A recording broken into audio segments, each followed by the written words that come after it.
مبسملا ومحمدلا ومصليا ومسلما. أما بعد، قال الله تبارك وتعالى: ما كان محمد أبا أحد من رجالكم ولكن رسول الله وخاتم النبيين وكان الله بكل شيء عليما. عن أبي هريرة رضي الله تعالى عنه قال: قال رسول الله صلى الله عليه وسلم: أنا آخر الأنبياء وأنتم آخر الأمم. رواه الإمام الهمام الأحمد في مسنده. صدق الله العظيم وبلغنا رسوله النبي الأمي الكريم ونحن على ذلك لمن الشاهدين والشاكرين والحمد لله رب العالمين. نماز اچھی، روزہ اچھا، حج اچھا، زکوٰۃ اچھی، مگر باوجود اس کے میں مسلمان ہو نہیں سکتا نہ جب تک کٹ مروں خواجہ یثرب کی حرمت پر. خدا شاہد ہے میرا کامل ایمان ہو نہیں سکتا. معزز دوستو، آج 7 ستمبر 2023 بروز جمعرات ہے اور میں یہاں آزاد جموں کشمیر ضلع باغ تحصیل دھیر کوٹ میں والی بال گراؤنڈ سے سالانہ ختم نبوت صلی اللہ علیہ وسلم کانفرنس سے معنون اس پروگرام میں آپ سے مخاطب ہوں. میرے یہاں آنے کا سبب جمعیت علماء اسلام کے روح رواں اور ہمارے مخدوم حضرت مولانا امتیاز عباسی دامت برکاتہم العالیہ ہیں. ہم نے رمضان المبارک کی 8 تاریخ کو جدہ کی سرزمین پر بیٹھ کر آج کے دن کو طے کیا تھا اور اللہ تعالیٰ نے عافیت کے ساتھ آپ کی خدمت میں پہنچا دیا.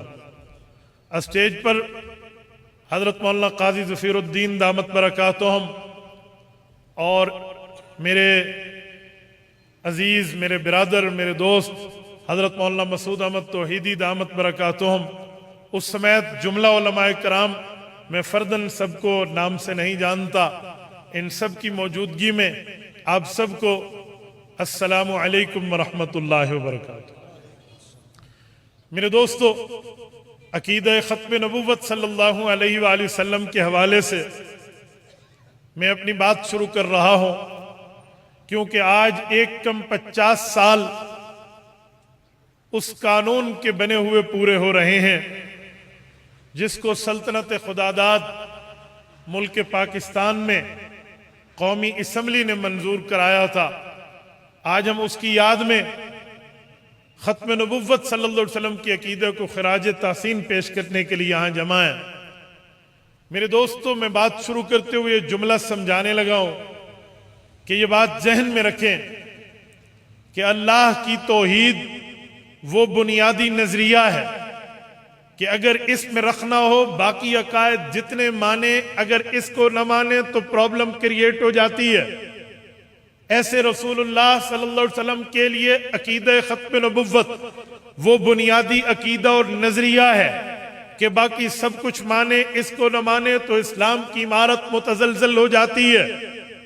میرے دوستو، کوئی اللہ تعالیٰ کو خالق مانے، رازق مانے، جبار مانے، قہار مانے، مالک الملک مانے، ذوالجلال والاکرام مانے، اللہ تعالیٰ کو موت و حیات کا مالک مانے، اللہ تعالیٰ کو کائنات کا بنانے والا مانے، کائنات کا ماننے والا مانے، اللہ کو عالم الغیب والشہادت مانے، لیکن وہ اللہ کو اکیلا نہ مانے.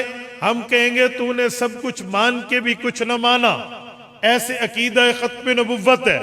کوئی رسالت مآب علیہ السلام کو مکی نبی مانے، مدنی نبی مانے، صاحب الحجرت والمعراج مانے، نبی پاک علیہ السلام کو اپنی بیٹیوں اور اپنے بیٹوں کا ابا مانے، ازواج مطہرات کا شوہر مانے، رسول اللہ صلی اللہ علیہ وسلم کو صاحب القرآن مانے، نبی پاک علیہ السلام کو رب سے ہم کلامی کے شرف سے مشرف مانے، نبی پاک علیہ السلام کو شافی محشر ساقی کوثر مانے، لیکن نبی پاک کو خاتم النبیین نہ مانے.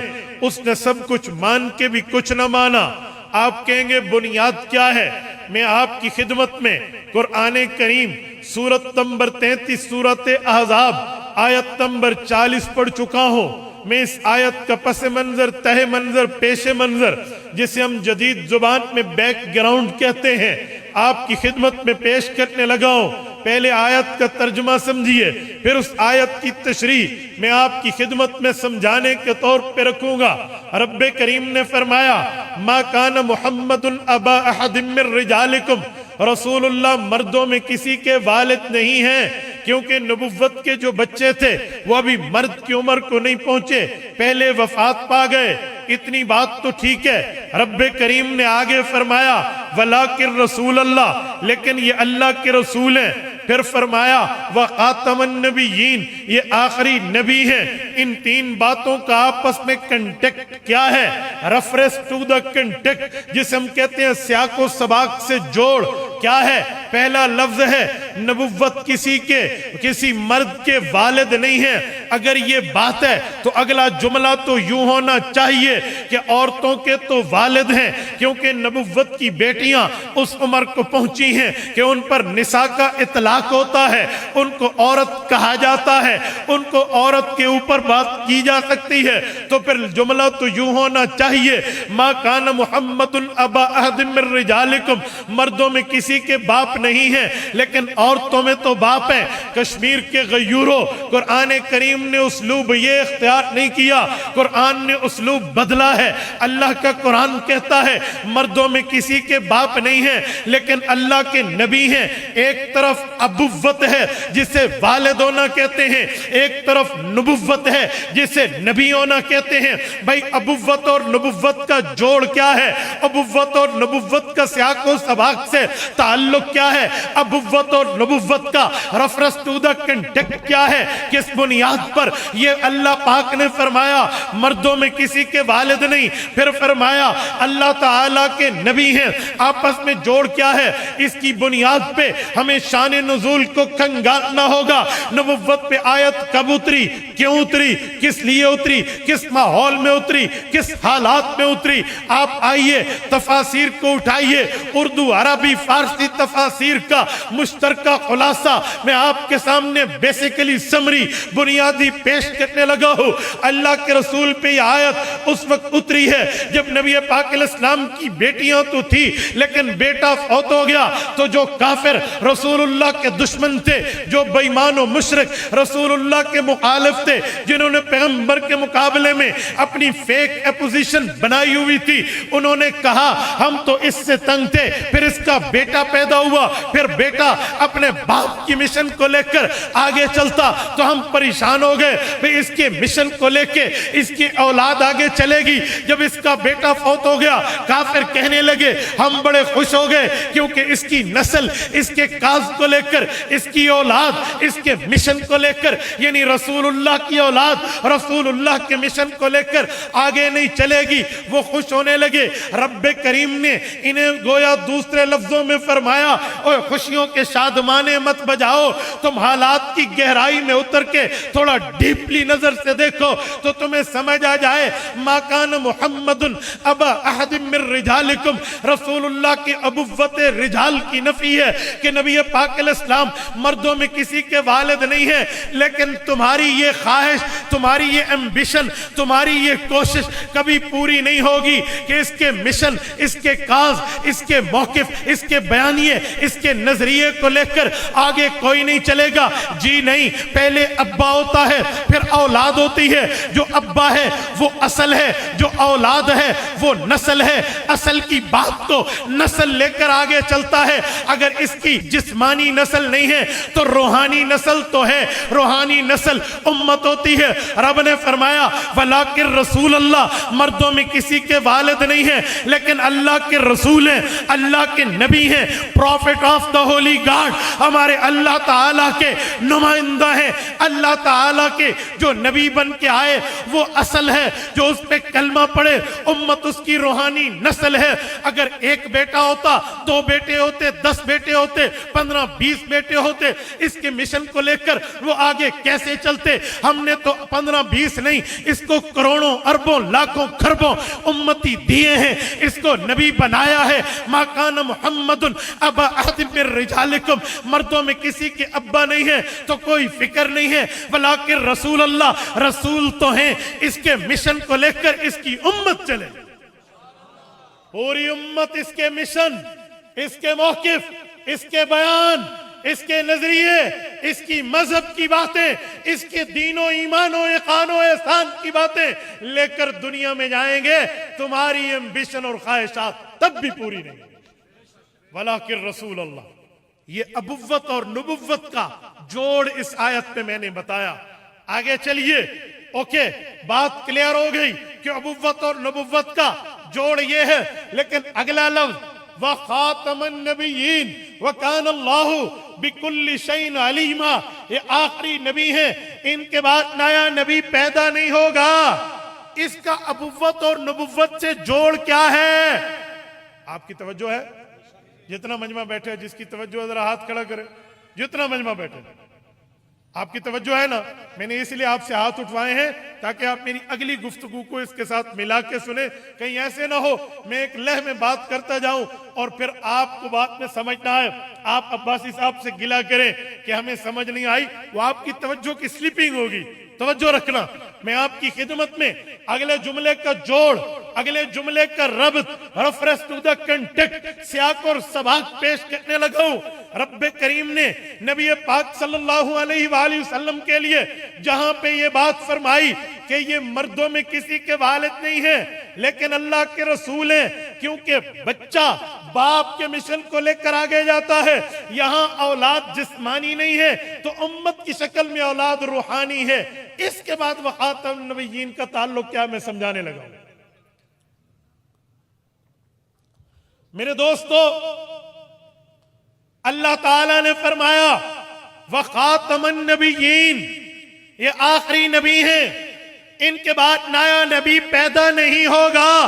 seal of the every new prophethood after him، رسول اللہ کے بعد نبوت کا دروازہ قیامت تک بند کر دیا گیا۔ یہ لفظ کیوں اترا؟ وجہ توجہ رکھنا، رب کریم نے یہ دفع دخل مقدر کفار کے ذہن میں ابھرتے سوال کا جواب دیا ہے۔ وہ سوال کیا تھا؟ کفار کہہ سکتے تھے، یہ بات پاسیبل تھی کہ یہ یوں صحابہ کو تانا دیتے کہ چلو تمہارے خدا نے کہہ دیا ابوت نہیں ہے، نبوت ہے، جسمانی اولاد نہیں ہے، روحانی اولاد ہے، تو تمہارا عقیدہ اور نظریہ ہے مسلمانوں کہ نبی آتا ہے، فوت ہو جاتا ہے، پھر نیا نبی آتا ہے، فوت ہو جاتا ہے، پھر اور نبی آتا ہے، فوت ہو جاتا ہے۔ اگر یہ نبی ہے رسول اللہ صلی اللہ علیہ وسلم تو ایک دن یہ بھی دنیا سے جائیں گے، پھر نیا نبی آئے گا، محمدی مشن تو ختم، محمدی میسج پیغام تو ختم، پھر نئے نبی کا پیغام، نئے نبی کی شریعت، نئے نبی کا معاملہ آگے چلے گا۔ ہماری دشمنی تو اس سے ہے، اس کی بات بھی فار دا ٹائم، لیمیٹڈ وقت کے لیے، محدود اوقات کے لیے ہے، پھر تو نیا سلسلہ شروع ہو جائے گا۔ رب کریم نے کفار کی اس بات کی جڑ کاٹتے ہوئے فرمایا نانا ما کان محمد ابا احد من رجالکم، مردوں میں کسی کے باپ نہیں ہے، اولاد بات لے کر چلتی، ولیکن رسول اللہ، اللہ کے رسول ہیں، امت بات لے کر چلے گی۔ اگر تم سمجھو ایک وقت کا نبی ہے پھر نیا نبی آئے گا، اس کا مشن ختم، نانا وخاتم النبیین، قیامت تک رسول اللہ کے ڈنکے بجتے رہے۔ ان کے بعد نہ نیا نبی ہے، نہ نیا رسول ہے، نہ نئی شریعت ہے، نہ نئی کتاب ہے، نہ نیا مذہب ہے، نہ نیا دین ہے۔ قیامت تک محمدی ڈنکے بجتے رہیں گے اور کافروں کے دل جلتے رہیں گے۔ وخاتم النبیین، اور رب نے آگے اپنی تقدیر، اپنے علم، اپنی قدرت، اپنی طاقت کا اظہار فرمایا۔ وَكَانَ اللَّهُ بِكُلِّ شَيْءٍ عَلِيمًا، کلیت کی بات فرمایا۔ وَكَانَ اللَّهُ بِكُلِّ شَيْءٍ عَلِيمًا۔ اور رسول اللہ کے ظالم دشمنوں، تم کیا جانو، علم اتم تو میرے اللہ کے پاس، علم کا اتم معاملہ اللہ کے پاس ہے، تمہارے پاس کیا ہے؟ میرے دوستو، اللہ کا قرآن رسول اللہ کی ختم نبوت کو یوں بیان کرتا ہے۔ آؤ ذرا رسول اللہ کے فرامین پہ، رسول اللہ کی حدیث پر آئیں، میں آپ کی خدمت میں پیش کرنے لگا ہوں تاکہ میں حدیث آپ کو آج کے دن کے حوالے سے سمجھا پاؤں۔ آج سے 49 سال قبل ملک پاکستان کی لیجسلیٹو اسمبلی میں اس وقت کی اپوزیشن اور حکومت نے مل کر جس قانون کی لیجسلیشن کی ہے، جو قانون بنا ہے، حدیث پاک پڑھنے سے پہلے جو اس آیت پر وہاں بحث ہوئی تھی وہ میں آپ کی خدمت میں رکھتا ہوں۔ میرے دوستو، آپ لوگ جانتے ہیں جس وقت نشتر میڈیکل کالج ملتان کے اسٹوڈنٹس پر، مسلم اسٹوڈنٹس پر قادیانیوں نے حملہ کر کے انہیں زخمی کیا، پھر پورے ملک میں سید زادہ محدث جلیل علامہ سید یوسف بن نوری رحمہ اللہ کی قیادت و سعادت میں ملک میں روڈوں پر تحریک چلی، اور قومی اسمبلی میں اس وقت کے بریلوی، دیوبندی، اہل حدیث، تمام اکابرین، قائد ملت اسلامیہ، مفکر اسلام حضرت مولانا مفتی محمود نور اللہ مرقدہ کی قیادت میں اسمبلی کے اندر جمع تھے تو تحریکیں دو تھی۔ محدث جلیل یوسف بن نوری پوری امت کی نمائندگی اسمبلی سے باہر کر رہے تھے، مفکر اسلام مولانا مفتی محمود رحمہ اللہ پوری امت کے نمائندوں کی قیادت قومی اسمبلی میں کر رہے تھے۔ معاملہ کیا ہوا؟ بات قومی اسمبلی میں آئی، اس وقت کے وزیر اعظم جناب ذوالفقار علی بھٹو، میں سمجھتا ہوں میرا سیاسی اختلاف پیپلز پارٹی سے اپنی جگہ، لیکن اس مسئلے پر وزیر اعظم ذوالفقار علی بھٹو نے اخلاص کے ساتھ کام کیا۔ ہم آج بھی اسے خراج تحسین اس مسئلے پیش کرتے ہیں، ہم آج بھی اس مسئلے پر اس کی تائید اور توثیق کرتے ہیں کہ اللہ اس کو جزا خیر عطا فرمائے۔ اس نے as a Muslim, as a politician نہیں، ایز اے مسلم اس پر کردار ادا کیا۔ میرے دوستو، ان تمام نے مل کے یہ فیصلہ کیا کہ قادیانیوں کو قومی اسمبلی میں بلایا جائے۔ قادیانی تو member of the national assembly نہیں ہے، MNA نہیں ہے، کیسے آئیں گے؟ تو وہاں اس وقت کے ایک خصوصی آرڈیننس کے ذریعے قومی اسمبلی کو ایک خصوصی کمیٹی میں تبدیل کیا گیا، اور قومی اسمبلی کو یہاں تبدیل کر کے یہ بات کر دی گئی کہ باہر کا نمائندہ بھی ضرورت کے وقت لمیٹڈ ٹائم کے لیے آ سکتا ہے۔ بلایا گیا۔ اس وقت یقین مانیے حیرانگی کا معاملہ ہے، 2.5 ماہ کی بحث چلی ہے۔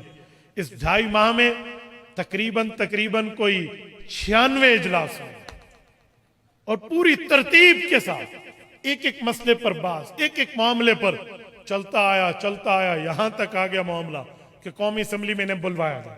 اس وقت جب مرزا ناصر تھا، یہ بشیر الدین محمود مرزا قادیانی کے چھوٹے بیٹے کا بیٹا تھا، یہ آیا، اس نے جبہ، دستار، حمائل شریف، کلمہ شریف لگایا ہوا، اور اللہ کے نام پہ یوں ہاتھ بند کر کے جل جلالہ کہتا، رسول اللہ کے نام پہ سر جھکا کے صلی اللہ علیہ وآلہ وسلم کہتا۔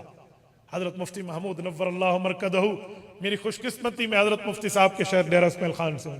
ہمارے اکابر بتاتے ہیں کہ حضرت مفتی صاحب جب آتے ان دنوں میں پریشان ہوتے، مصلے پر بیٹھ کر رب سے مانگتے کہ میرے مولا، یہ اسمبلی کے لوگ تو دین سے اتنے واقف نہیں ہیں، ان کے دل میں دین کا درد تو ہے، دین کا علم نہیں ہے، اگر یہ اس کی ظاہری شکل سے، قادیانی کی دجل سے مرعوب ہو گئے، پریشرائز ہو گئے، ہم کیا کریں گے؟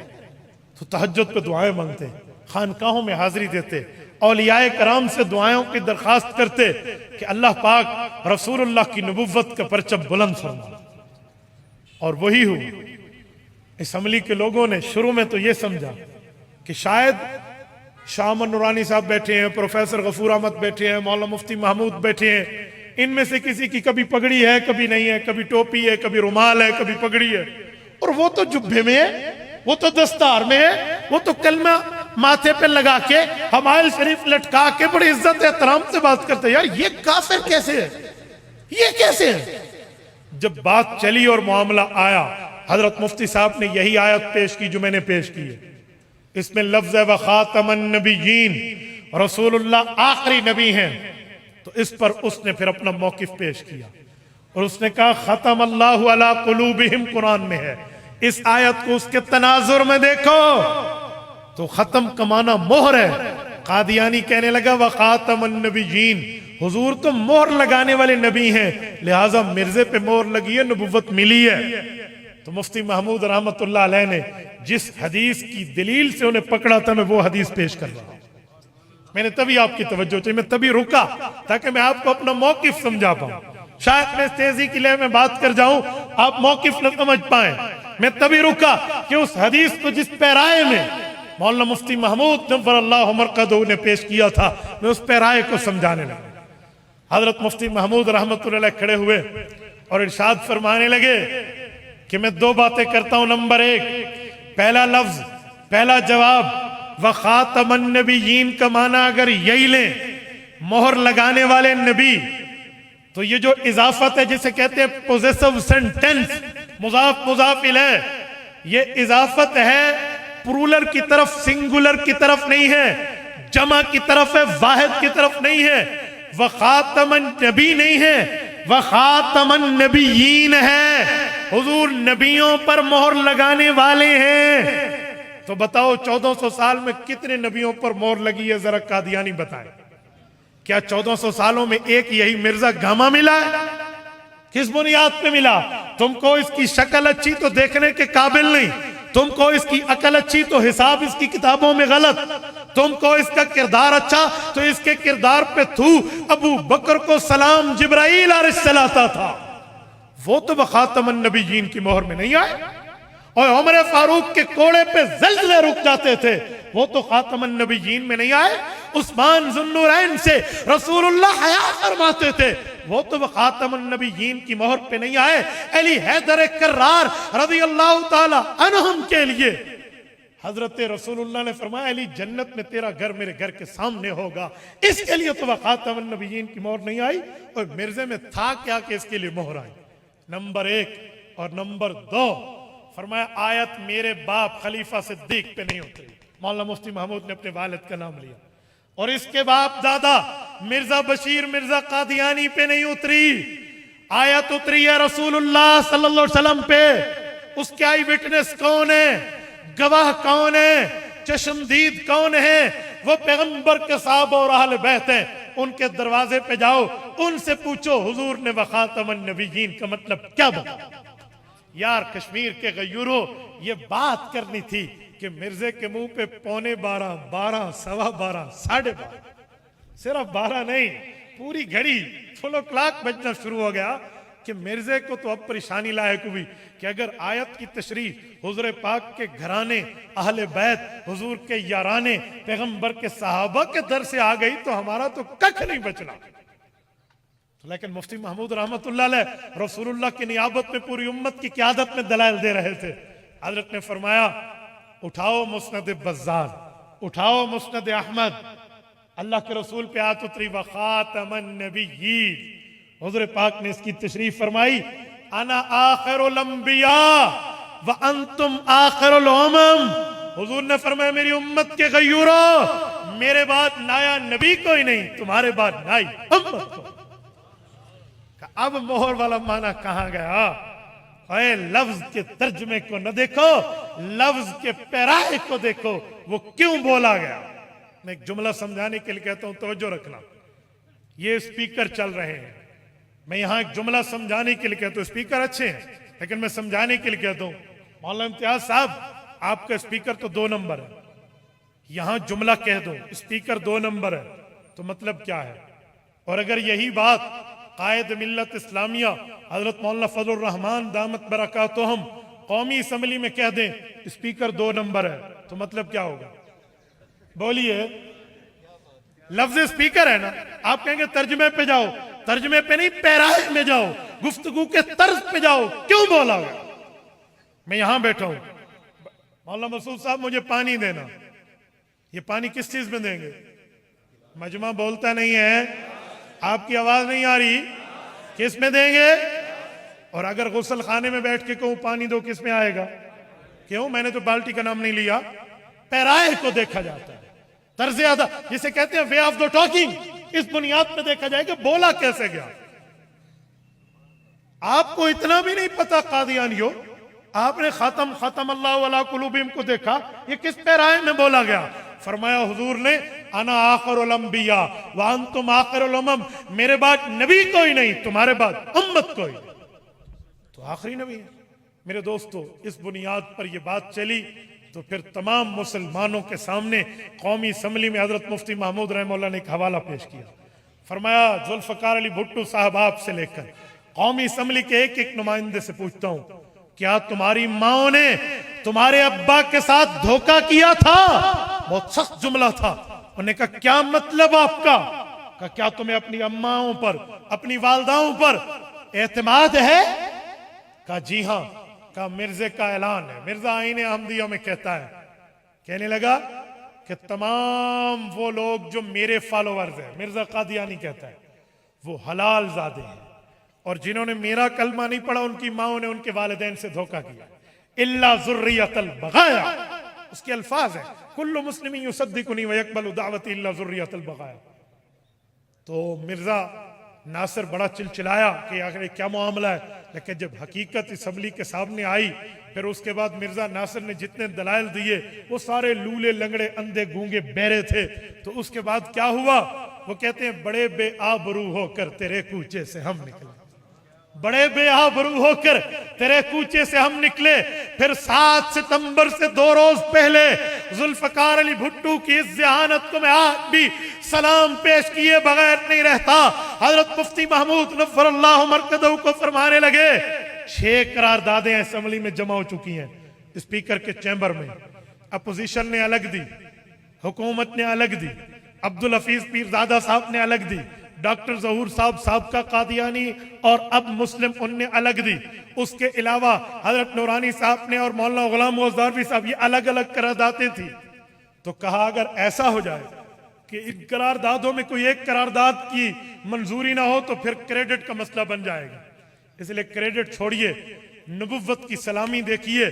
میں آپ سے اللہ کو حاضر ناظر کر کے وعدہ کرتا ہوں ساری قرارداد آپ واپس کر دیں۔ صبح ایک قرارداد ہوگی، حکومت پیش کرے گی، اپوزیشن تائید کرے گی، کریڈٹ کی بات نہیں ہوگی، نبوت کی سلامی ہوگی۔ چھوڑیں اپنے سیاسی معاملے کو۔ کہا جی بہت اچھا۔ فرمایا اس کمرے سے باہر بات نہیں جانی چاہیے۔ اس وقت کے بڑے بڑے اداروں میں قادیانی ملوث تھے تو سب نے اس پر تائید کی کہ جی بہت اچھا۔ صبح سب کی نظریں تھی پتہ نہیں کیا فیصلہ ہوتا ہے۔ یہی 7 ستمبر کا دن آیا۔ اس وقت جناب وزیر قانون ہمارے حکومت کی طرف سے کھڑے ہوئے، انہوں نے قرارداد پیش کی، اور اس کے بعد اپوزیشن لیڈر حضرت مولانا مفتی محمود نور اللہ مرکزہ تھے، انہوں نے کھڑے ہو کے اس کی تائید کی۔ جب تائید ہو گئی، قومی اسمبلی کے اسپیکر نے اعلان کیا کہ وہ کون ہے جو رسول اللہ کو آخری نبی مانے اور ماننے والے کو مسلمان سمجھے، رسول اللہ کے بعد نئے نبی ماننے والے کو مسلمان نہیں مانتا، جو اس کے حق میں ہے ہاتھ کھڑا کرے۔ ان کا خیال تھا کہ جو بندے اس کے حق میں ہاتھ کھڑا کریں گے پھر جو اس کی مخالفت میں ہاتھ کھڑا کریں گے اس کی کاؤنٹنگ گنتی کر لیں گے پھر فیصلہ ہو جائے گا۔ لیکن خدا کا کرنا، آزاد جموں کشمیر کے غیوروں کیا کام ہوا۔ جب یہ اعلان ہوا پورا حال موجود تھا۔ اس زمانے میں ڈی سی ہوا کرتے تھے، ہر ضلع کے ڈی سی کو پابند کیا گیا تھا اسٹیبلشمنٹ ڈویژن وفاق کی طرف سے کہ ہر قومی اسمبلی کے نمائندے کی حاضری لازمی ہے۔ اس اجلاس میں سارے موجود تھے۔ جب تائید کے لیے ہاتھ اٹھے تو صرف سرحد نہیں، صرف پنجاب نہیں، صرف بلوچستان اور سندھ نہیں، پورے مسلمانان پاکستان کے ہاتھ کھڑے ہوئے نمائندوں کے۔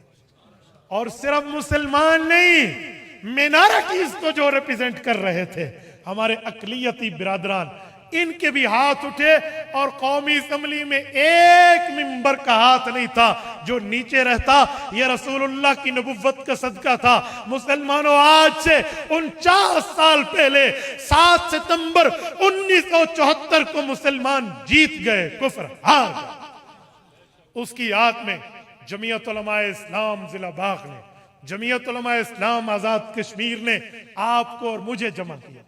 ان لوگوں نے جمع کیا کہ آؤ اپنے اکابر کے روشن ماضی کو پڑھو، آؤ اپنے اکابر کے ایک روشن اس ماضی کا سبق لے کر جاؤ، اپنی تاریخ کو پڑھ کے جاؤ اور جا کر بتاؤ جو میری مائیں بہنیں بیٹیاں پردہ گھر میں ہیں، وہ بھی رسول اللہ کی امت میں شامل ہیں، انہوں نے بھی نبوت کا کلمہ پڑھا ہے، وہ بھی نبوت کے جانشداران وفاداران میں اپنا نام شمار کرنا چاہتی ہیں، انہیں بتائیں یہ ہماری تاریخ ہے۔ اللہ کا قرآن بھی حضور کو آخری نبی بتاتا ہے، رسول اللہ کا فرمان بھی حضور کو آخری نبی بتاتا ہے، امت کا اجماع بھی رسول اللہ کو آخری نبی بتاتا ہے، ہمارے ملک کا آئین بھی حضور کو آخری نبی بتاتا ہے۔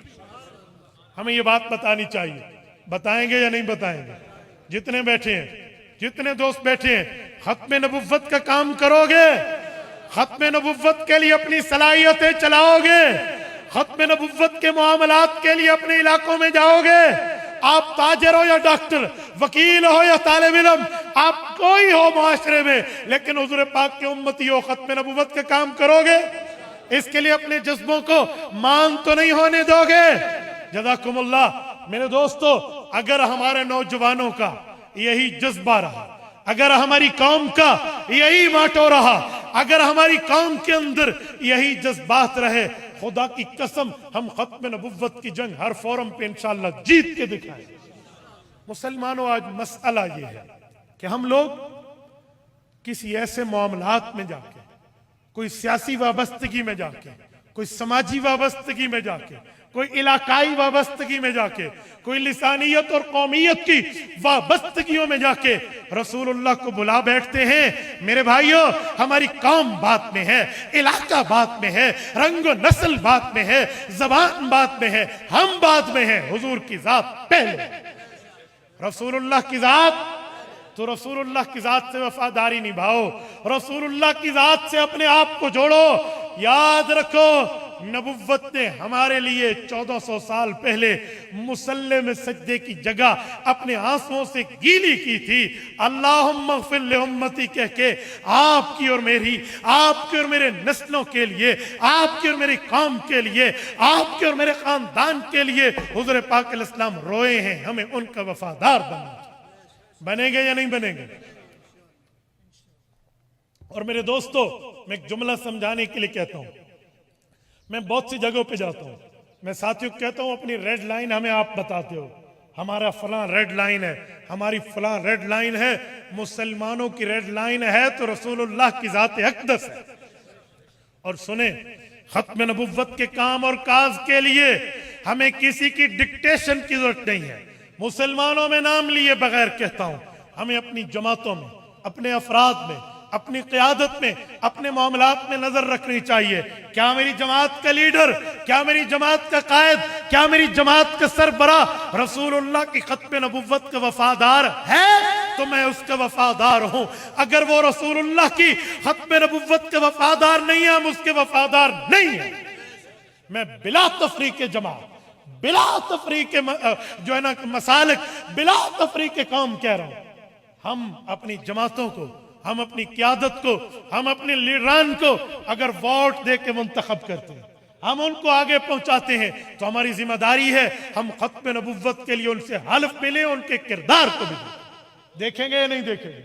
اور میرے ساتھیوں، میں ایک جملہ مزید کہتا ہوں، ختم نبوت کے لیے ضروری نہیں ہے کہ کوئی مولوی ہو تو کردار ادا کرے۔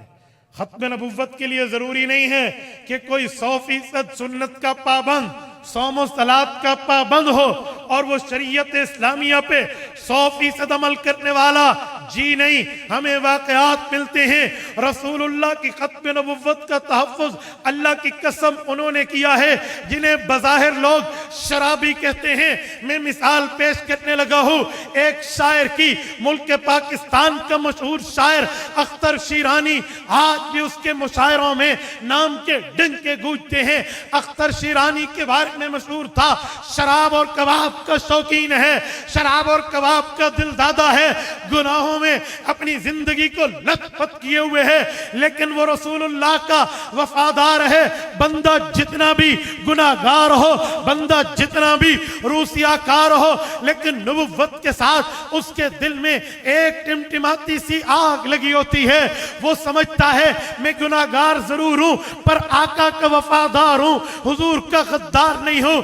ایسا ہوا مشاعرہ چل رہا تھا، شراب کے جام پہ جام چل رہے تھے، مشاعرے کے دوران ایک جام ختم ہوتا، اختر شیرانی کو دوسرا جام پیش کیا جاتا، دوسرا ختم ہوتا، تیسرا جام پیش کیا جاتا، مشاعرہ چل رہا تھا، مذاہب کے لوگ، قومیتوں کے لوگ، خاندانوں کے لوگ اس میں موجود تھے، لیکن وہاں پر ایک قادیانی مرزائی رسول اللہ کی ختم نبوت کا دشمن، آقا نامدار کی تاج ختم نبوت کا عدو موجود تھا۔ وہ وہاں پر دیکھ رہا تھا کہ شراب کا نشہ اس پہ چڑھ گیا، میں کیوں نہ اس کے ایمان پہ ڈاکہ ڈالوں، کیوں نہ آج اس کے ایمان کو خراب کر دوں، اس کو انا میں لاؤں، اس کی ایگو کو ہارٹ کروں۔ اس نے ایگو ہارٹ کرنے کے لیے ترتیب کیا کی، وہ اٹھا اور اسے کہنے لگا اختر شیرانی تیرے مشاعرے نے ہمارا انگ انگ ہلا کے رکھ دیا، تیرے اشعار کے الفاظ نے،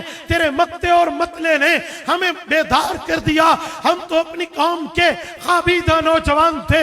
واہ واہ، مجھے بڑی خوشی ہوئی، یہ شاعر پنا تو نے کہاں سے سیکھا؟ اس نے جواب دیا، تیری شاعری میں بڑا جذبہ، جواب دیا۔ وہ ایگو ہارٹ کرتا گیا، اتنی زیادہ اس نے اس میں انا بھری۔ اس نے سوال کیا اختر شیرانی اگر آج یہاں تیرے پاس بیٹھا ہوا تیرا استاذ ہوتا، کیا تیرے مقابلے میں وہ شعر پڑھ سکتا؟ اس نے کہا جاؤ جا، استاد کی کیا ویلیو ہے، میں اس سے بڑھ کے اب ہو چکا ہوں۔ اس کو جواب اس کی توقع کے مطابق آیا۔ اس نے آگے بڑھ کے کہا شاعر مشرق علامہ محمد اقبال گزرے ہیں، ان کے بارے میں تیرا کیا خیال ہے؟ اختر شیرانی نشے میں بول رہا تھا، کہنے لگا اقبال تو مجھ سے چھوٹا شاعر ہے، میرا تکیہ اٹھا کر چلتا، میں تو اس جگہ پہ مشاعرے میں موجود ہوں۔ اس نے کہا بہت اچھا، پھر کہنے لگا اقبال سے 1 صدی پہلے جس شاعر کے نام کا ڈنکا گونجتا ہے، وہ دلی کی زبان، ہندوستان کی پہچان اور بیت الغزل کا مشہور شاعر جناب مرزا اسد اللہ خان غالب کے بارے میں تیرا کیا خیال ہے، جس نے مرتے مرتے بھی یہ شعر کہہ دیا تھا کہ ہوئے مر کے ہم جو رسوا ہوئے کیوں نگر کے دریا، نہ کبھی جنازہ اٹھتا نہ کہیں مزار ہوتا، اور ہندوستان اس کی شاعری پہ جوم اٹھتا تھا، ہندوستان کے نوجوانوں میں دلوں میں آگ لگ جاتی تھی۔